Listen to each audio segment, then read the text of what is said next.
ঠিক আছে এর ইংরেজি হলো ওকে। এছাড়াও অল রাইট মানেও হলো ঠিক আছে, ALL, all, RIGHT, right, all right. All right বানানটি আমরা এভাবে দুইটি শব্দের মাধ্যমে না লিখে একটি শব্দ দিয়েও লিখতে পারি অল রাইট।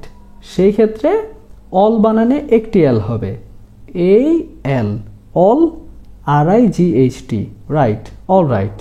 অল রাইট শব্দটির এই দুইটি বানানের মধ্যে দুইটি বানানই সঠিক, তবে প্রথমে যে বানানটি রয়েছে দুইটি শব্দের সমন্বয়ে গঠিত বানানটি, সেই বানানটি হলো ফর্মাল এবং এই বানানটি আপনি অফিসিয়াল সকল লেখার ক্ষেত্রে সব জায়গায় ব্যবহার করবেন।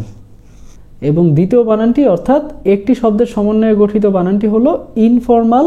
এটা আপনি আপনার ফ্রেন্ডদের সাথে, ফ্যামিলি মেম্বারদের সাথে বা রিলেটিভসদের সাথে ক্যাজুয়ালি দৈনন্দিন জীবনে ব্যবহার করবেন।